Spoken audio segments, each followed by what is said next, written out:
오늘 말씀은 다가올 새로운 시대에 복음을 전하기 위해 무엇을 어떻게 준비해야 할 것인가에 대한 주님의 말씀입니다. 우리는 오늘 말씀을 통해서 몇 가지 생각해 봐야 할 것들이 있습니다. 먼저 생각해 봐야 할 것은 주님께서는 우리에게 부족함 없이 부어주신다라는 것입니다. 오늘 말씀 35절을 보면 그들에게 이르시되 내가 너희를 전대와 배낭과 신발도 없이 보내었을 때에 부족한 것이 있더냐 이르되 없나이다 라고 기록하고 있습니다. 여기서 전대와 배낭과 신발 없이 보내었을 때는 주님께서 전도하라고 12제자의 파송과 70인을 파송할 때를 말합니다. 물론 12사도를 파송했을 때는 지팡이나 배낭이나 양식이나 돈이나 두벌옷을 가지지 말라고 하셨고 70인 파송하셨을 때에 오늘 말씀과 일치하는 말씀을 하셨습니다. 그렇다고 해서 12사도를 파송할 때는 제외하고 말씀하신 것이 아닙니다. 같은 맥락으로 보시면 됩니다. 이 말씀은 최후의 만찬 자리에 함께 있던 제자들을 향한 말씀입니다. 그러므로 아무것도 없이 너희들이 전도하였던 그 시절을 기억해보라 라고 말씀하신 것입니다. 그러면 무엇을 기억하라고 말씀하십니까? 부족함 없이 채워주었던 그때를 기억하라 라는 말씀입니다. 아무것도 없이 전도 여행을 떠난 그들이 이스라엘 백성들에게 환대받고 전도 기간 동안 하나님께서 부족하지 않게 공급하시고 보호하신 은혜를 기억하라는 것입니다. 그렇습니다. 성경은 하나님의 채움의 역사로 가득합니다. 광야로 인도받았던 이스라엘 백성들을 한번 생각해 보시기 바랍니다. 그들은 애굽에서 급하게 나오느라 먹을 것도 입을 것도 제대로 가지고 나오지 못했습니다. 심지어 물도 없었습니다. 그렇다면 그들이 광야에서 굶어 죽었습니까? 아닙니다. 무려 40년 동안 광야를 헤매었지만 단 한 사람도 굶거나 갈증으로 죽은 사람이 없었습니다. 단 한 사람도 의복이나 신발 때문에 고생한 사람이 없었습니다. 자기 죄로 인해 죽은 사람은 있지만 의식주의 문제로 죽은 사람, 고생한 사람은 한 명도 없었다는 것입니다. 주님의 제자들도 전도 여행을 떠날 때 아무것도 갖지 않고 갔지만 그들은 아무 부족함도 느끼지 못했습니다. 이렇듯 하나님께서는 우리의 필요를 채워주시는 분이라는 것입니다. 그렇습니다. 우리도 살면서 정말 어려운 시절을 보냈을 때가 있었을 것입니다. 앞에 보이지 않고 모든 것이 무너져 내릴 것 같은 순간들이 있었습니다. 그런데 어떠합니까? 하나님께서 은혜로 채워주시지 않으셨습니까?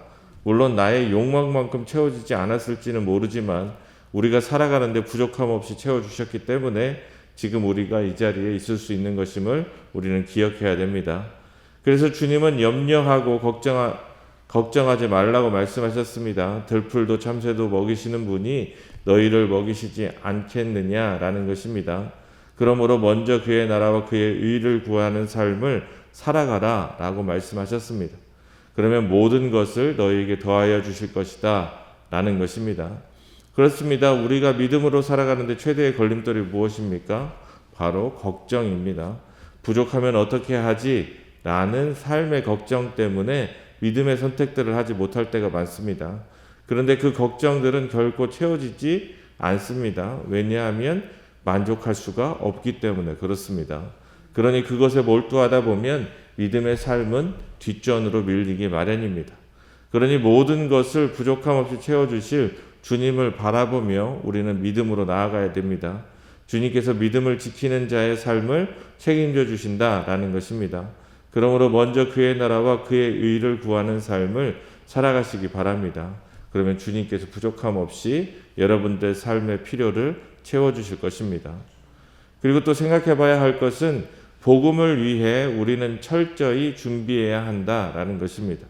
오늘 말씀 36절을 보면 이르시되 이제는 전대 있는 자는 가질 것이요 배낭도 그리하고 검없는 자는 겉옷을 팔아 살지어다 라고 말씀하고 있습니다. 주님께서 전에 내리셨던 명령과 정반대되는 명령을 지금 제자들에게 내리신 사실을 볼 수 있습니다.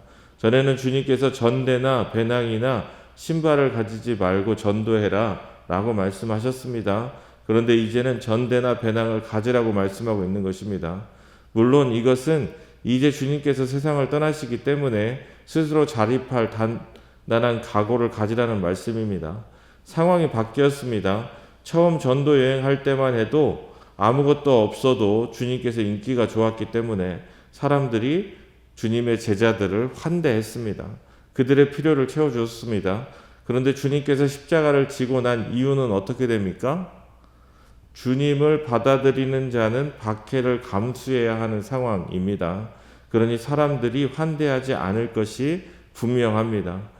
또한 초기 사역에서 아무것도 가지지 않게 하신 이유는 아무런 물질적인 기반 없이도 하나님께서 역사하심으로 공급해 주실 수 있다라는 것을 체험하게 하기 위함입니다. 이것을 통하여 채워주시는 하나님을 훈련하게 하기 위해서 그와 같이 보내신 것입니다. 그런데 이제 훈련은 끝났습니다. 이제 실전입니다.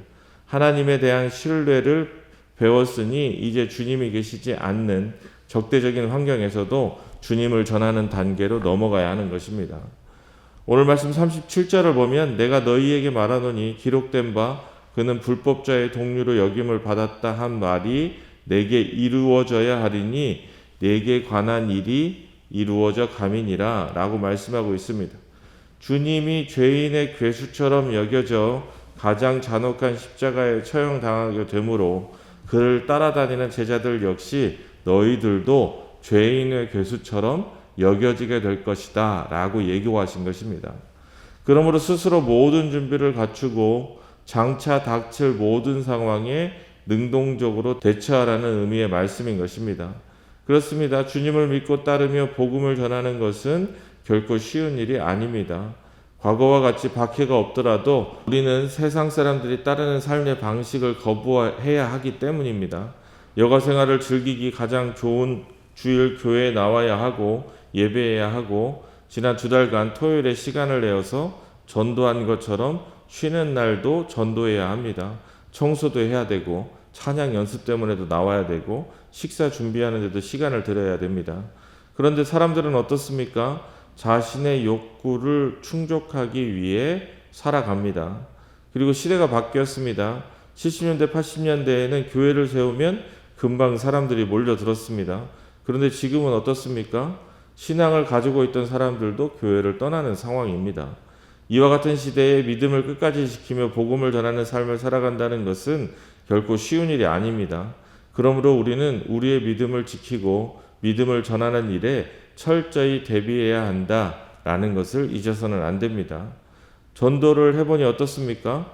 전도를 보다 효과적으로 하기 위해 준비해야 할 것들이 많이 생각나지 않습니까? 우리가 해보니 이렇게 개선해야 되고 전도의 시간, 전도의 장소, 어떻게 하면 사람들에게 쉽게 다가갈 수 있는지 등등 여러 가지 것들을 배우게 됩니다. 그러니 철저히 준비해야 된다라는 것을 다시 한번 깨닫게 됩니다. 이처럼 하나님 나라의 확장을 위해 우리는 철저히 준비하는 자들이 되어야 한다라는 것입니다. 그리고 또 생각해 봐야 할 것은 주님의 말씀을 스스로에게 잘 적용할 수 있어야 한다라는 것입니다. 오늘 말씀 38절을 보면 그들이 여짜오되 주여 보소서 여기 거미 둘이 있나이다. 대답하시되 족하다 하시니라 라고 말씀하고 있습니다. 36절에 겉옷을 팔아 검을 사라는 주님의 말씀에 제자들이 여기 거미 둘이 있나이다 라고 대답하자 주님께서 족하다 라고 말씀하고 있습니다. 그러면 주님께서 검을 사라고 하신 이유가 무엇입니까? 무장하고 유대 지도자들과 로마 군대와 싸우라는 말씀입니까? 그렇지 않습니다. 여기서 족하다는 헬라어 원어의 뜻은 그만하면 충분하다라는 뜻이 아니라 그만 대화하자, 이제 됐다, 그만두자 라는 의미입니다. 즉 너희가 내 말을 이해하지 못하고 진짜로 검을 사왔구나, 이제 그만하자, 그만 이야기하자 라는 말씀입니다. 제자들을 무장시켜 싸우게 하려면 적어도 검이 12자루는 있어야지요. 2자루 가지고 주님께서 그 2자루로 족하다라고 말씀하셨겠습니까? 그렇지 않습니다. 주님께서 무장하라는 의미로 검을 사라는 것이 아니라 스스로의 마음의 각오를 단단히 하라는 말씀입니다. 당시 유대 사회에서 겉옷은 밤에 이불이 되었고 낮에는 신분을 증명하며 일을 할 때에는 물건을 나누는 도구로 사용되었습니다. 돈이 정말 없을 때에는 저당을 잡아 돈을 빌릴 수 있는 수단이었으며 법적으로 한 사람의 생존에 중요한 물건이기 때문에 아무리 겉옷을 저당 잡히고 돈을 빌렸어도 돈을 못 갚았다 할지라도 해가 지기 전에 돌려주어야 할 물건이 겉옷, 최후의 생존 필수품이었습니다. 그런데 지금 그것을 팔아서 검을 사라 라고 말씀하고 있습니다. 즉 인생을 걸 만큼 너의 삶을 걸 만큼 단단히 각오하고 마음 먹어라 라는 의미로 이야기하신 것입니다. 그런데 제자들은 그것을 정말로 검으로 무장하라는 말씀으로 주님의 말씀을 알아들인 것입니다. 아니 의도적으로 제자들이 그렇게 알아들었을 수도 있습니다. 왜냐하면 제자들이 꿈꾸는 메시아 왕국은 무력으로 얻는 왕국이었기 때문에 그렇습니다. 우리는 여기서 중요한 사실을 깨닫게 됩니다. 하나님의 말씀의 의미를 우리는 잘 고민해 볼 수 있어야 한다는 거예요. 말씀의 의미가 무엇인지를 생각해야 한다는 것입니다. 나의 삶에 어떻게 적용할 수 있는지 고민하지 않고 그냥 들려지는 말씀대로 그냥 1차원적으로 말씀을 받아들이다 보면 자기의 생각의 틀에 갇혀서 제자들처럼 단단히 각오하라고 말씀하셨는데 진짜로 검을 사오는 어리석은 행동을 할 수 있다라는 것을 우리는 잊어서는 안 됩니다. 그러므로 우리는 말씀을 열심히 봐야 됩니다. 그리고 철저하게 스스로에게 적용할 수 있어야 됩니다.